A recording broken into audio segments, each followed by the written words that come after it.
Halo siswa dan siswi Indonesia. Kali ini kita akan membahas tentang seni patung kelas 9, yaitu ada di bab 2. Nah, ini adalah buku panduan yang kita gunakan yang sudah ditentukan oleh pemerintah. Oke. Nah, langsung aja ya. Di sini materi kelas 9. Ini media sosial saya, ada email saya, dan ada nomor WhatsApp saya. Oke, langsung aja.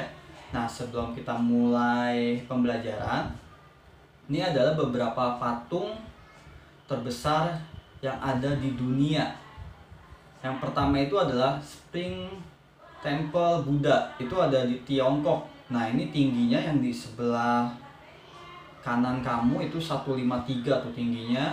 Nah, ini Indonesia ini peringkat ketiga, yaitu Garuda Wisnu Kencana yang ada di Bali, yang dibangun oleh senimannya namanya Inyoman Warte. Nah, langsung aja ya.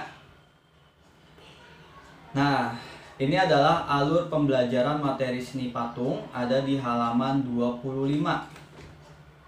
Pertama, nanti kita akan menjelaskan pengertian seni patung itu apa, bentuknya seperti apa, nanti alat dan bahannya apa aja, terus nanti ada tekniknya. Nah, ini adalah penjelasan tekniknya.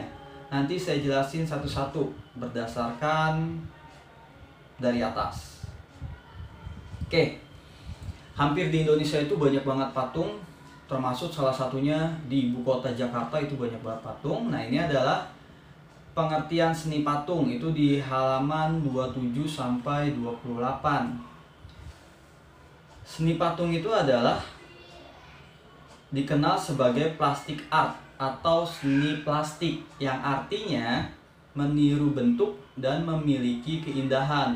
Maksudnya adalah patung itu adalah seni yang meniru dari wujud alam atau benda-benda yang ada di sekitarnya. Kayak contoh misalnya kita buat ikan, ya nanti ketika kita buat patung ya hasilnya harus seperti ikan. Nah, itu disebut juga sebagai plastic art atau seni plastik. Tapi kita harus nggak lepas yang namanya dari keindahan atau estetika. Nah, patung itu bersifat 3 dimensi. 3 dimensi berarti dapat dilihat segala arah, seperti itu ya, dan bervolume. Beda sama 2 dimensi. Kalau 2 dimensi misalnya ini lukisan, dia hanya dilihat hanya satu arah. Tapi kalau 3 dimensi dia bisa dilihat dari atas, dari belakang, dari depan, dan sebagainya. Itu kalau 3 dimensi. Nah, ini adalah patung menurut beberapa tokoh. Yang pertama itu ada dari Max Susanto. Itu buku tahun 2011 halaman 296. Menurut Mike, patung itu adalah karya 3 dimensi yang bentuknya dibuat dengan metode subtraktif. Subtraktif di sini adalah mengurangi bahan. Contoh seperti ini maksudnya. Misalnya ini ada batu. Batu ini kan nggak beraturan. Nah, tiba-tiba kita pahat, kita bentuk menyerupai bentuk yang kita inginkan, seperti itu. Nah, jadi dia tuh memotong, mengurangi. Nah, itu yang dimaksud dengan metode subtraktif. Nah, menurut Sunarso atau Sueroto, ini tahun 96, adalah semua karya dalam bentuk meruang. Nah, tadi kata Pak Sunarso dan Pak Suroto, katanya patung itu adalah bentuknya hampir semuanya 3 dimensi, meruang atau memiliki volume, seperti itu ya. Nah, ini berdasarkan KBBI, Kamus Besar Bahasa Indonesia. Katanya patung itu adalah benda tiruan, bentuk manusia dan hewan yang cara pembuatannya dipahat. Kalau menurut saya itu kurang tepat, menurut KBBI. Kalau menurut saya, kenapa? Karena patung itu nggak mesti yang namanya membuat manusia dan hewan aja, bisa buat apa aja. Dan yang kedua, caranya itu nggak mesti dipahat. Banyak, ada yang dibentuk, ada yang dipotong, ada yang dipahat, ada yang dicor, ada yang dicetak, seperti itu. Nah, nanti kita jelasin cara-caranya. Jadi kalau menurut saya KBBI ini kurang tepat. Nah, ini ada tokoh satu lagi, ada Mies, yaitu karya 3 dimensi yang tidak terikat pada latar belakang apapun atau bidang manapun pada suatu bangunan. Contoh, maksudnya latar belakang seperti apa? Contoh pada patung Selamat Datang yang ada di Bundaran HI. Jadi ketika kita nanti membuat patung, nggak mesti yang namanya nanti latar belakangnya harus mall, nggak mesti kayak ini nih. Patung itu dapat dilihat segala arah, kok dari sisi kiri, oh gedung, oh dari sisi kanan, oh jalan, seperti itu. Jadi maksudnya latar belakang dari Mies adalah patung itu nggak terikat pada latar belakang, bisa apa aja, seperti itu. Nah, ini adalah fungsi patung, ada di halaman 28 sampai 29. Fungsi yang pertama itu adalah fungsi personal, sebagai ekspresi perasaan si pembuatnya dan dalam bentuk religi atau agama. Contoh, sebagai ekspresi perasaan. Misalnya simbol patung ini ada di Galeri Nasional, mengartikan tentang persahabatan tangan seperti ini. Mungkin ya bagi yang membuatnya, dia simbolnya itu huruf G dan filosofinya ini terdiri dari 2 tangan. Mungkin artinya itu adalah G itu Galeri Nasional, seperti itu. Nah, kalau sarana ibadah mungkin kamu tahu seperti itu. Nah, ini fungsi sosial. Patung itu diciptakan untuk memperingati suatu peristiwa bersejarah. Contohnya seperti ini. Biar nanti anak cucu masa depan yang akan datang tahu tentang sejarah, sehingga dibentuknya patung seperti itu. Jadi sebagai fungsi sosial. Nah, ini fungsi patung juga, yaitu fungsi fisik. Tujuannya sengaja untuk keindahan, biasanya menghias taman, dekorasi gedung, konstruksi bangunan itu banyak banget, ada jembatan, ada jalan layang, dan lain-lain. Contohnya seperti ini, jembatan yang ada di daerah Sudirman. Jadi tujuannya itu untuk memperindah, bernilai estetika, seperti itu fungsi dari patung. Jadi ada 3. Nah, ini adalah yang kedua, jenis-jenis patung. Itu ada di halaman 30. Nah, jenis-jenisnya itu ada yang bentuknya imitatif. Imitatif itu adalah meniru pada bentuk yang ada sesuai dengan kenyataannya. Contoh seperti ini, patung Tugu Tani yang ada di Jakarta. Jadi kalau kita membuat patung sesuai dengan kenyataannya, realis. Jadi ketika kita buat patung manusia, ya harus jadinya seperti manusia gitu. Nah, ini adalah bentuk non figuratif. Non figuratif berarti figur, non berarti nggak sesuai dengan figur yang ada. Jadi dia artinya meninggalkan bentuk-bentuk alam dan mengolahnya menjadi elemen-elemen trimatra, garis, bidang, ruang, dan lain-lain. Nah, seperti ini, jadi non figuratif. Jadi nggak selalu yang namanya telur itu bulat, tapi bisa yang namanya dimodifikasi seperti itu ya. Nah, ini adalah bentuk patung torso. Ini nggak ada di buku, tapi ini tambahan biar kamu mengerti, karena guru itu harus yang namanya kreatif. Ketika nggak ada sumber di buku, kita harus mencari lebih. Nah, ini bentuk torso ini adalah menampilkan jenis patung setengah badan. Misalnya dari kepala sampai kaki, ada yang nggak ada kepalanya. Kalau yang di toko-toko baju itu manekin yang ibaratnya nggak ada kepalanya, seperti itu bentuk torso atau setengah badan. Biasanya ini terdapat di museum-museum gitu ya. Nah, ini adalah bahan dan alat. Itu ada di halaman 31 dan 32. Nah, ini bahan dan alat ini ada 5 di sini. Yang pertama itu adalah bahan lunak, kedua bahan sedang, ketiga keras, keempat cor dan cetak, kelima bahan lainnya. Nah, bahan lunak itu berarti yang mudah untuk dibentuk. Ada tanah liat, ada clay, ada lilin, ada sabun, ada plastisin. Plastisin itu sejenis kayak lilin yang dijual abang-abang SD, kalau kamu SD tuh.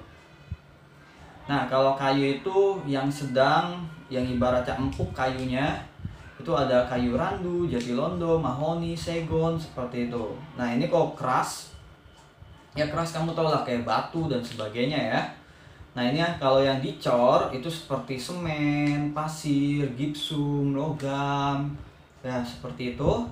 Nah kalau misalnya bahan lainnya, mungkin kita memanfaatkan benda-benda bekas yang ada di sekeliling rumah kita atau lingkungan kita. Nah ini adalah tadi kan bahan, sekarang alat. Karena bahan dan alat itu adalah berbeda. Bedanya apa? Oke. Bedanya itu kalau bahan itu adalah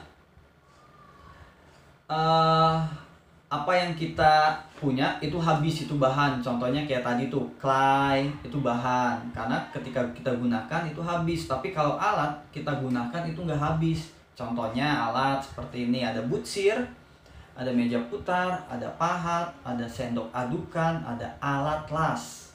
Nah ini adalah butsir. Contoh di sini membuat penguin. Nanti kita haluskan tanah liat itu menggunakan busir. Nah ini alat ini kan gak bakal habis kecuali kamu rusak. Nah kalau misalnya tanah liat ini kan akan habis seperti itu. Nah ini adalah meja putar.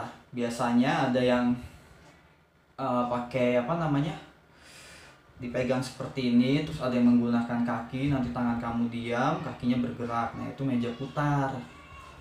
Nah ini pahat seperti ini, bisa kamu lihat alat-alatnya. Nah dipahat tuh menggunakan palu seperti itu. Nah ini alat las seperti ini, jadi bisa las, bisa buat menempel, merakit tepatnya ya. Nah ini adalah teknik berkarya seni patung, ada 5. Ini patung Dirgantara yang ada di Pancoran. Gayanya itu adalah seperti Superman. Nah ini tapi filosofinya itu tentang penerbangan, karena letaknya nggak jauh dari Halim Perdana Kusuma. Nah ini ada di halaman 33 sampai 34. Teknik pahat itu ada teknik patung itu ada teknik pahat. Yang kedua ada teknik butsir. Apa itu teknik pahat? Teknik pahat itu adalah mengurangi bahan menggunakan alat pahat. Jadi dia mengurangi.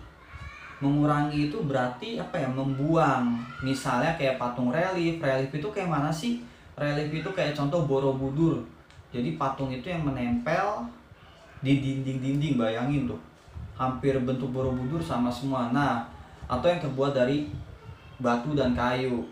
Kenapa mengurangi? Karena ibaratnya contoh kayak misalnya kayu gelondongan nih, kayu gelondongan dari bentuk awal kan itu pasti dikurangin untuk membentuk sesuatu seperti itu, kayak misalnya membentuk hewan, otomatis kan ada pengurangan. Itu yang disebut teknik pahat, mengurangi bahan.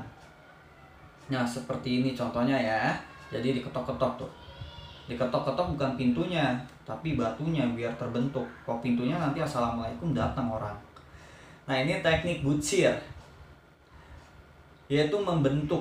Dia membentuk, mengurangi juga, dan menambahkan. Contoh misalnya ada tanah liat, clay, dan lain-lain. Contoh seperti ini nih. Misalnya kan ini clay atau tanah liat kita bentuk nih, ya kan? Terus kalian bisa dikurangin. Oh buat kepala, oh kepalanya kurang apa namanya? Kurang oval, kurang bulat, kok peang ya, tambahin lagi. Jadi caranya kayak gitu, membentuk, mengurangi, dan menambahkan. Itu adalah teknik butsir.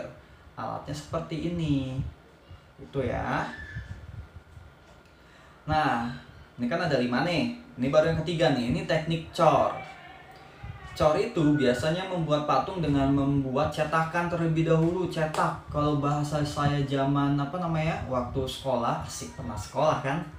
Jadi dicor itu kayak dituang, resin bahasanya ya. Nah seperti ini, kita membuat cetakannya dulu, atau bahasa desainnya itu membuat mal, nanti dicetak, dituangin. Nah ini bisa dipakai beribu-ribu kali kalau kamu mau buat usaha, mau bikin apa namanya, miniatur kecil, mainan kecil. Seperti ini caranya, dicetak sampai jumlahnya banyak seperti itu. Jadi tinggal buat cetakannya dulu yang kayak biru-biru ini nih, buat malnya dulu, terus tinggal dituang, diemin 30 menit, buka gitu. Bisa menggunakan gipsum, resin, seperti itu sih ya. Nah ini teknik cetak, berarti mencetak, hampir sama dengan resin, tapi bedanya adalah cara membuat Jadi cara membuatnya itu dia membuat cetakannya dulu seperti ini, terus nanti tanah liatnya itu ditempelin di cetakan ini, di pipi, nanti sampingnya lagi kita pipi lagi biar ada ruang kosong. Nah nanti ditempel, tungguin sejam di di matahari, dibuka, nanti dia kering seperti itu. Sebelum ditempel, permukaan pinggir-pinggirnya dikasih air biar dia menempel. Itu teknik cetak. Jadi kalau misal kita kalau membuat dalam jumlah banyak seperti itu ya. Nah ini adalah teknik assembling. Yang terakhir adalah teknik merakit. Merakit itu adalah menyambungkan dari bagian satu menjadi bagian satu berdasarkan material yang pernah ada. Nah contoh seperti ini. Misalnya nanti ini contoh tugas kamu seperti ini, merakit. Ini adalah non figuratif. Nah nanti hasilnya seperti ini, jenis patung non figuratif yang nggak lepas dari unsur trimatra. Jadi ibaratnya dia menempel. Jadi kenapa sih kok kita membuat miniaturnya miniaturnya dulu, yang kecilnya dulu, kenapa nggak buat langsung yang jadi? Karena kamu masih sekolah gitu, belum jago, bukan profesional. Jadi anggap aja kayak kamu nih, misalnya ada Pak Jokowi, kamu arsitekturnya misalnya udah gede jadi arsitektur, Pak Jokowi datang gitu tuh. Nah, hai Pak Arsitektur, tolong buatkan bangunan seperti ini. Nah, kamu buat bahasanya itu miniatur, maketnya dibuat. Ini Pak bentuknya, ketika udah jadi dikasih duit seperti itu. Nah, seperti ini nih ya, kayak jembatan Sudirman, Sumarekon, seperti itu. Oke, nah kita ini adalah tugas kedua. Buatlah patung ukuran minimal 10 cm itu minimal. Minimal itu berarti paling kecil. Kalau 20 cm ya bagus. Maksimal, minimal 10, maksimal bebas. Dengan tema yang tadi udah kita jelasin, ada yang namanya imitatif, meniru benda yang ada. Non figuratif, dia ibaratnya bentuk-bentuknya sesuai dengan trimatra atau kayak bangun ruang kayak segitiga, belah ketupat, kotak, kubus, seperti itu. Dan yang terakhir ada kartun. Nah ini tugas kedua kamu. Bahan-bahannya itu ada clay, ada air, ada cat poster, ada butsir. Butsir itu gunanya ya buat menghaluskan bagi yang membuat tanah liat. Tapi di sini kita menggunakan pakai clay aja. Karena kalau tanah liat kotor. Clay itu temannya itu adalah air, temannya. Jadi ketika nanti kamu membuat, bikin bulatan dulu 3 bulat-bulat.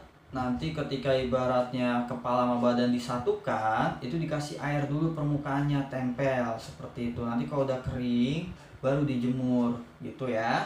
Nah kalau misalnya makanya ada bintangnya nih ya. Kalau stick es krim itu temennya lem kayu buat nempelnya seperti itu. Kalau clay dia air, kalau stick es krim lem kayu. Nah ini ada cat poster dan akrilik.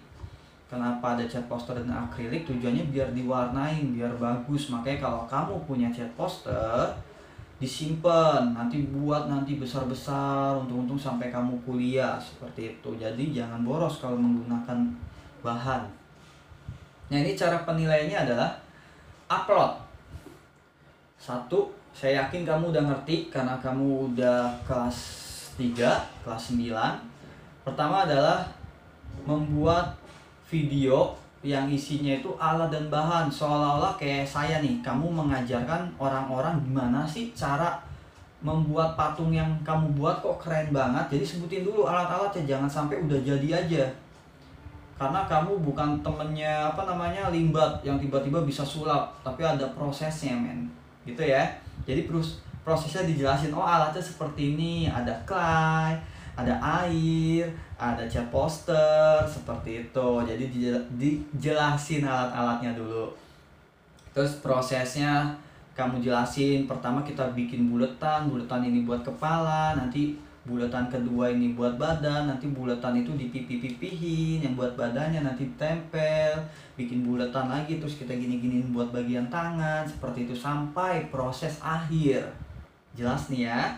Nah nanti video karya kamu kelilingin, misalnya ini patung kamu nih, terus kamu kelilingin dengan menggunakan handphone kamu, dari samping gimana, dari belakang gimana, dari atas gimana gitu, jadi kelihatan.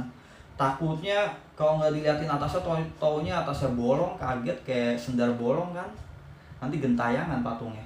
Nah yang kedua, upload tugas kamu di YouTube, linknya kirim ke Google Classroom. Kalau misalnya kamu malu pak upload di YouTube, langsung aja lah videonya kirim ke GCR, terserah kamu pilih salah satu. Tapi kalau kamu mau famous, ibaratnya mau dedikasi mengenai pendidikan kamu tinggi, amal ibadah kamu tinggi, pingin dapet royalti dari YouTube, upload aja nggak apa-apa. Karena ibadah, membagi ilmu itu ibadah.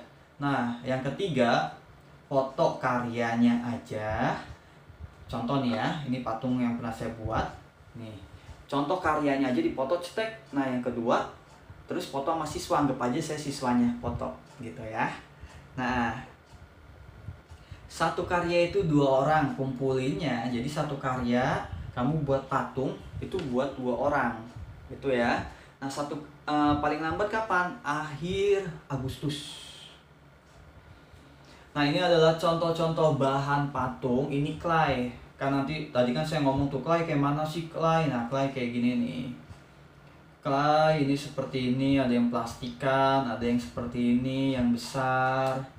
Nah, ya lumayan lah. Kalau clay ini biasanya harganya itu dari 3.000 kayak gitu. Kalau yang besar ini ada 35.000, tapi ya besar bisa digunain banyak, se-RT, se-RW, sekelurahan, enggak lah. Nah, ini contoh kalau misalnya menggunakan clay seperti ini hasilnya. Nah, ini stick es krim terbagi menjadi 2.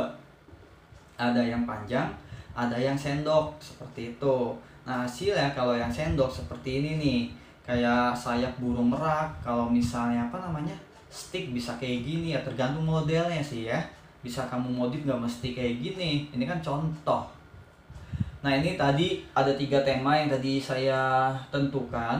Ada patung imitatif. Imitatif ini kayak misalnya kita buat ikan yang harus jadi ikan, nggak mesti kita buat ikan tiba-tiba menjadi batu, kan nggak mungkin ya. Nah, ini buat kuda, buat raja seperti itu. Nah, ini kalau non figuratif ini seperti ini, dia menolak, pengen buat kotak tapi dia nggak mau, dia malah buat seperti melingkar, seolah-olah kayak angin puyuh gitu. Itu non figuratif, dia berdasarkan trimatra. Nah, kayak ini nih, kayak misalnya buat manusia tapi nggak ada kepalanya, terus bentuknya seperti ini, belah ketupat tapi nggak kayak belah ketupat tapi muter. Nah, itu non figuratif. Nah, ini kalau kartun ya, kartun mah kamu tahu ya, ada Doraemon, ada Naruto, Sasuke, saudaranya. Di sini ada Mario Bros, ada nggak tahu apa, lupa. Nah, ini juga. Oke. Seperti itulah penjelasan saya mengenai seni patung. Semoga bermanfaat. Kalau kamu nggak ngerti, kamu bisa WA, DM, pasti insya Allah saya balasnya cepat. Mohon maaf apabila ada salah-salah kata. Dadah.